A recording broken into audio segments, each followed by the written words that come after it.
Hello and welcome to this episode of British Culture Albion Never Dies. Today I'm looking at James Bond in Istanbul. This is part 1, it will be part of a series, and I'm looking at Ian Fleming's From Russia with Love. In chapter 13, BEA takes you there. James Bond sits on the aeroplane and reads The Mask of Dimitrios by Eric Ambler.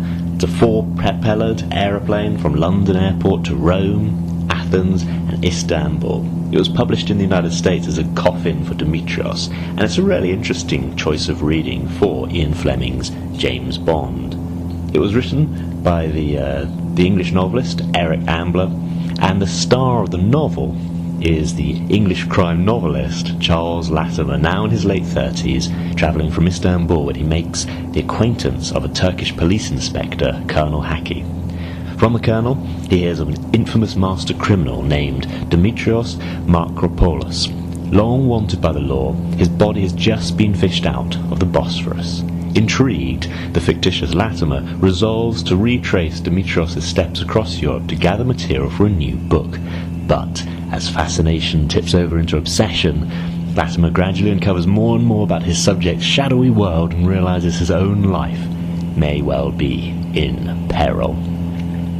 Eric Ambler is often regarded as the inventor of the modern suspense novel. Beginning with The Dark Frontier in 1936, he wrote a series of novels where you have an ordinary protagonist thrust into political intrigues for which they are ill-prepared. These novels are praised for their realism, and Ambler established himself as a thriller writer of depth and originality, in the process paving his way for such writers as John le Carré, who wrote Tinker Tailor Soldier Spy, Len Deighton, famous for the Ipcris File, and Robert Ludlum, the Jason Bourne series. In fact, reading The Mask of Dimitrios, I would say that Ian Fleming also owes quite a debt to Eric Ambler. In addition to novels, Eric Ambler also wrote a number of screenplays, including the World War II Royal Navy film. It came out in 1953, The Cruel Sea. The cruel sea, which man has made yet more cruel. That won him an Academy Award nomination. It is a really interesting book because, of course, it's set in, before the war. It's about an academic who's become a crime writer, and he talks about really kind of post-Ottoman Turkey, whereas Ian Fleming's James Bond is seeing Turkey a full generation onwards. And it's really interesting to compare the two. It's quite a whimsical book for James Bond to read on the aeroplane, but then he does have his whimsies in the novels, as we see later on from his choice of hotel. You could also see it as a tip of the hat from Fleming to Ambler, whose laconic, suspenseful style was probably an influence on Fleming. It certainly seemed quite similar to me. And I think Fleming, when he was writing this novel, could well be aware of comparisons between Ambler's Istanbul writing and his own.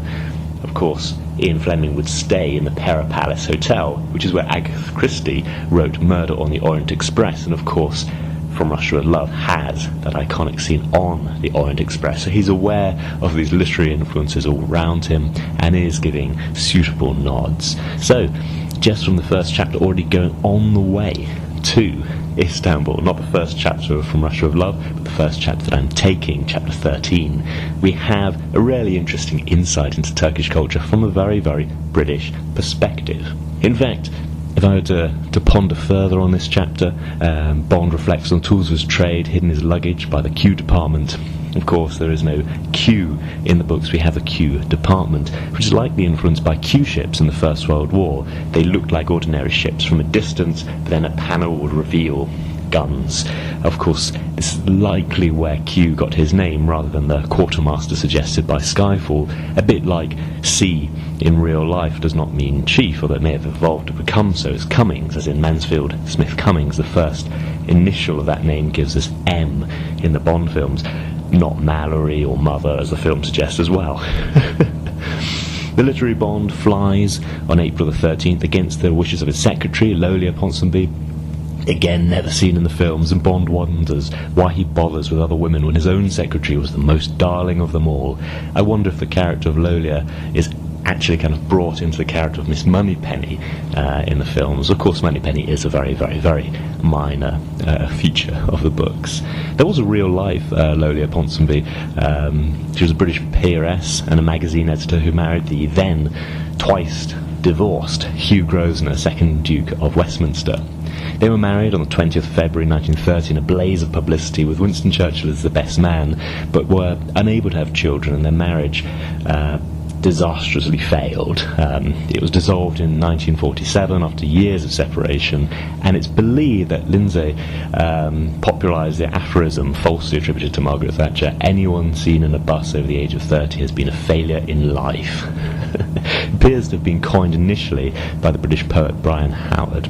Anyway, the real-life Lolia Ponsonby's memoirs were written in 1961, entitled Grace and Favour, the Memoirs of Lolia, Duchess of Westminster, and they're a significant record of aristocratic life between the First and Second World Wars. I wonder if it would be a good book for those who love Downton Abbey.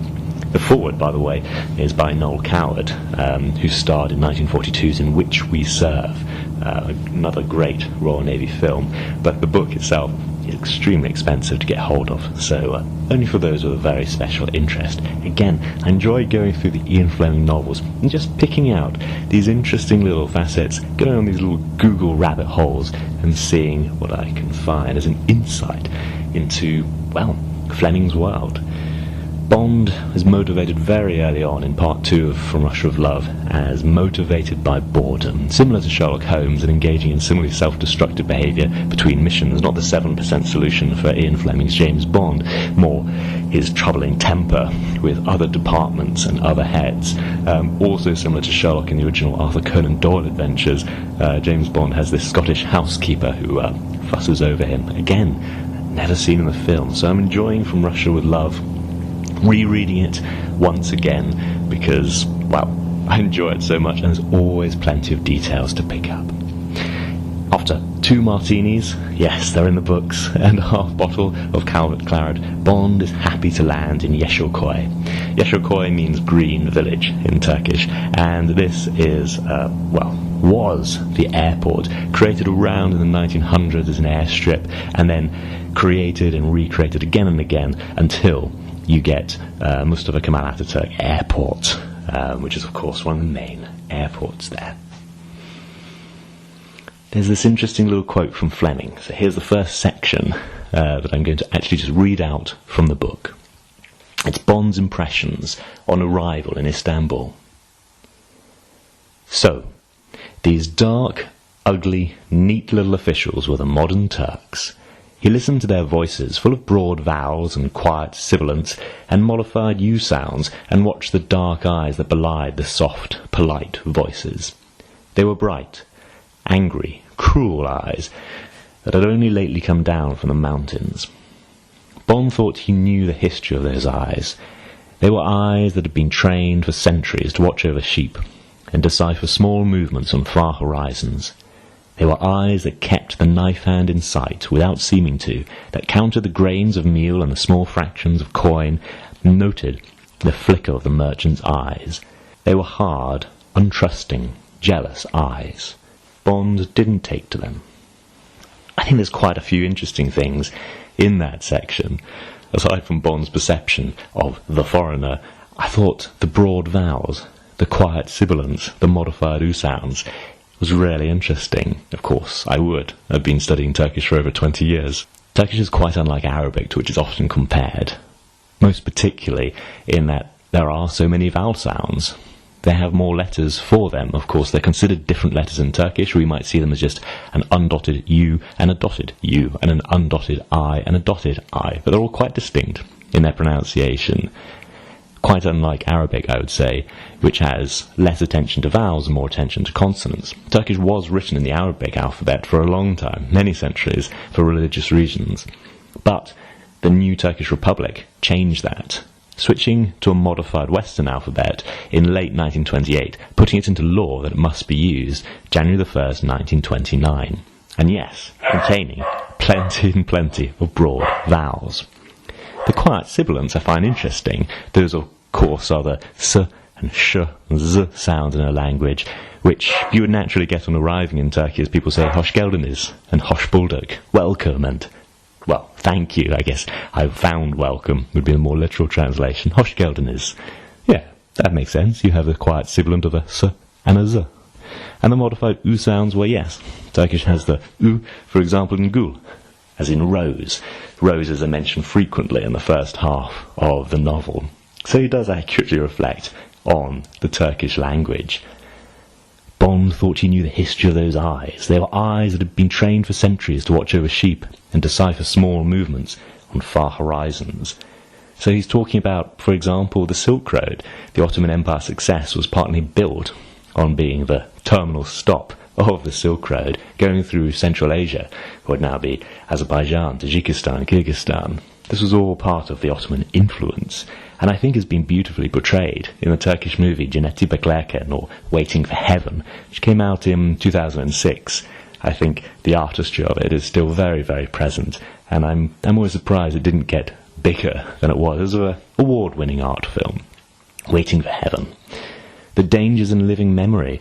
Well, yes, the Turkish War of Independence, 19th of May 1919 to 24th of July 1923, very much in the mind, and it forms the background to the novel Bond was reading on the aeroplane. So it was a murder mystery that partly starts amid the chaos of that war, the Turks fighting for independence from the Greeks, who were then occupying much of Western Turkey, and of course the British and French occupying Istanbul. But I think it must be forefront in Bond's mind very much as he's reading the novel, and I only realised this reading that same novel. And he talks about the new Turkey. Ataturk had led phenomenal reforms in the 20s and early 30s, dying on the 10th of November 1938, and handing over really to his closest friend Ismet Inonu, who then became president for many, many, many years after that. When Bond lands, assuming the timeline, the publication of the novel is when the novel is set, then the president is Ismet Inonu. One person said that Turkey has lost her lover in Ataturk and must now settle down with his wife, Ismet Inonu. He was the stable, sure leader compared to Ataturk, who revolutionized anything, everything that could be revolutionized. Perfectly portrayed, by the way, by the English writer Lord Kinross, who interviewed many, many, many of those who were very, very close to Mustafa Kemal Ataturk, the first president of Turkey.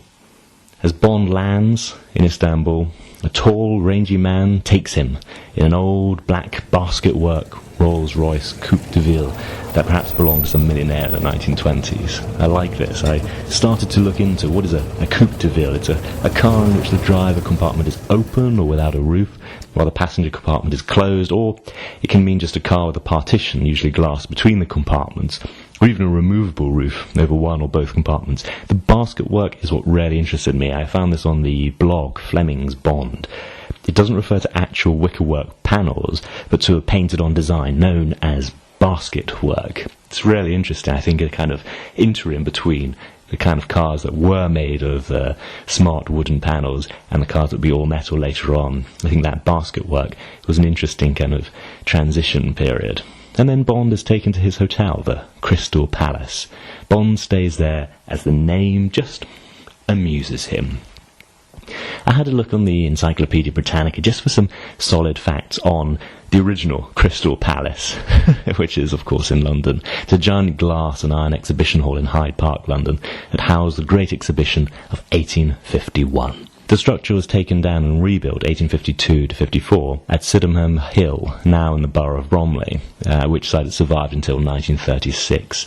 In the original exhibition, some 14,000 exhibitors participated, nearly half of whom were non-British, showing off the best of engineering and design, art and culture from all over the world. It was a turning point, really, in education and awareness of the wider world in the mid-19th century, and almost every great trade exhibition that's ever occurred since owes some kind of debt to the Great Exhibition of 1851. It was a real breakthrough.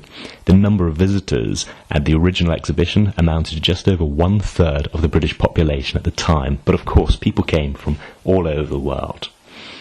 According to the Crystal Palace Foundation, the building was dubbed the Crystal Palace by Douglas Jerrold, writing for the Punch magazine in 1850. In my previous podcast, I talk about Private Eye magazine. That is in many ways a natural successor to the satirical Punch magazine. During the First World War, it was used as a Royal Naval shore station, HMS Victory, over 125,000 men and women serving in the Royal Naval Air Service, Royal Naval Division, Royal Naval Volunteer Reserve, RNVR, which is what James Bond, the fictitious James Bond, serves in, and Women's Royal Naval Service, Wrens, were trained there during war service. According to Charlie Higson, the author of the Young Bond series, James Bond was born in Zurich, Switzerland in 1920 to Andrew and Monique Delacroix Bond. This fits the rough timeline of Ian Fleming, so Bond would have been about 16 years old when Crystal Palace burned, and likely knew it as a then seemingly permanent part of the world and a very, very significant landmark. After all, anyone who remembered it being built would have been in their late 80s or 90s by then. So it amuses Bond that there is a hotel in Istanbul named the Crystal Palace. Fleming describes it as pretty dingy and on the heights of Pera. Pera is a district in Istanbul on the European side, just north of the Golden Horn. Bond got out of bed, drew back the heavy red plush curtains and leant on the iron balustrade and looked over one of the most famous views in the world. On his right, the still waters of the Golden Horn. On his left, the dancing waves of the unsheltered Bosphorus, and, in between, the tumbling roofs, soaring minarets, and crouching mosques of Pera. Bond does describe this hotel as terrible, as the details are seemingly flipped from the real-life hotel where Fleming stayed and Agatha Christie stayed before. That, however, is for part 2. I hope you enjoy this. I'm just flicking through From Russia with Love, picking out little cultural details that I think are of interest. I'm going to carry on going through the book, picking out little sentences, little ideas, and I hope that you will enjoy this journey as much as I have. Thank you very much for listening. Part 2, of course, will carry on the story, so if you have a copy of From Russia with Love to hand, flick through and see if you have any questions about this British perception of Istanbul.